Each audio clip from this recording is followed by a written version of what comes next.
ஓம் சத்குரு சாய்நாதாய நமோ நமக. எனது முதன்மை பேராசிரியர் மேற்பிற்கினி ஆதித்ய குருஜி ஐயா அவர்களுக்கு குருவணக்கம். உலகம் முழுக்க பரவி இருக்கின்ற தமிழ் உறவுகள் அனைவருக்கும் மதுரை ஜோதிட சாய் செல்வத்தின் இனிய வணக்கங்கள். வாழ்க பல்லாண்டு. இன்னைக்கு நம்ம பார்க்க போற பதிவு செவ்வாய் பயிற்சி. 1.5 மாசத்துக்கு செவ்வாய் ஒரு ராசியில் இருப்பாருங்க தோராயமா. இப்ப செவ்வாய் பயிற்சி ஆனதுக்கு இந்த ரிஷப ராசிக்கு என்ன பலன்கள் கிடைக்கும்ங்கிறத பார்ப்போம்ங்க.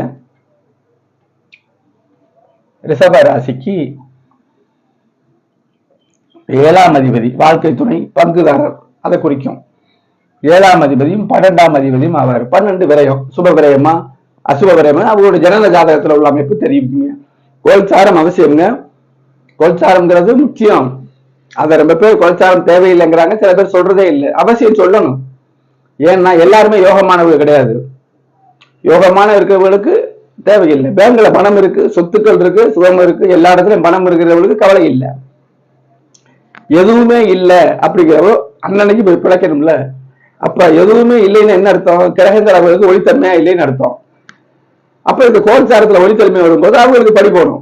இது அற்புதமா புரியும். ஜோதிடம் புரிஞ்சவங்களுக்கு நிச்சயம் புரியும்.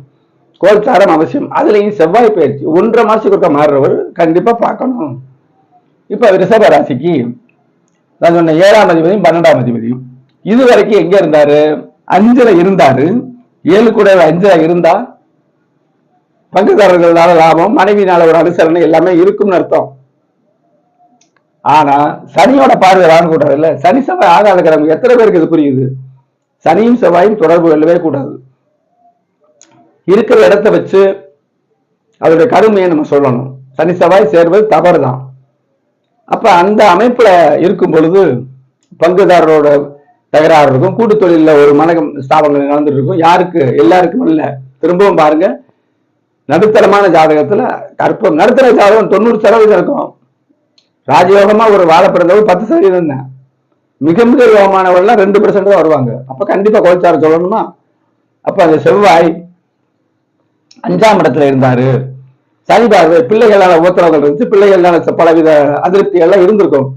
அதெல்லாம் இனிமே மாறுது. அப்ப இந்த இடத்துல குரு பார்வையை வாங்குறது சிறப்பான ஒரு அமைப்புங்க. இல்லறம் சிறக்கும், கல்யாணம் நடக்கும். ஒரு மனத்திர அதிருப்தியா இருந்தவங்களுக்கு ஒரு இந்த 1.5 மாச காலத்துல இருந்து ஒரு நல்ல அமைப்பு வரும். சுப விரயங்கள் நடக்கும். அதை நம்ம இங்க யோசிக்கணும். அதுக்கு அடுத்து 9ஆம் இடத்தை பாக்குறாரு. குரு பார்த்த செவ்வாய் தான்.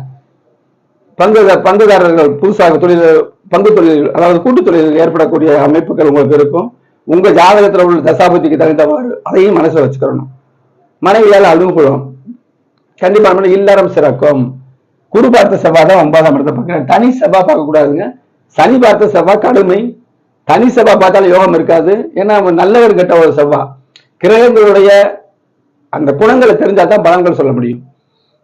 அதுக்கு அடுத்து இருக்காரு 12ஆம் இடத்தை பார்க்கிறாரு. குரு பார்த்த செவ்வாய் தான். சுப செலவுகள் இருக்கும் கண்டிப்பா. அடுத்த ராசியை பார்க்கிறாரு. செவ்வாய் ராசி பார்த்தா டென்ஷன் ஆகணும். ஆனா குரு பார்த்த செவ்வாய் இருக்கும் பொழுது லேசான ஒரு டென்ஷன் ஏற்படக்கூடிய அமைப்பா இருக்கும். அதை நம்ம குறைச்சுக்கிறணும். இவ்வளவுதாங்க. அப்ப இந்த ரிஷப ராசிக்கு கண்டிப்பா இல்லறம் சிறக்கும். மனைவியோட வாழ்க்கை துணையோட கருத்து பேதம் இருந்தா மறையும். கூட்டு தொழில் சிறக்குமுங்க, சிறப்பாக இருக்கும். என்னிடம் ஜாதகம் பார்க்க இந்த திரையில வரக்கூடிய வாட்ஸ்அப் தொடர்பு கொள்ளுங்க. கிரக விளக்கத்தோடு தெளிவாக பலன்களை கேட்டறியலாம். அஸ்ட்ரோ சாய் செல்வம் யூடியூப்ல 1100க்கும் மேற்பட்ட பயனுள்ள வீடியோக்கள் இருக்கு. பார்த்து பயன்பெறுங்கள். நன்றி. மிதுன ராசிக்கு இந்த செவ்வாய் என்ன செய்யும் அடுத்த வீடியோவில் பார்ப்போம்.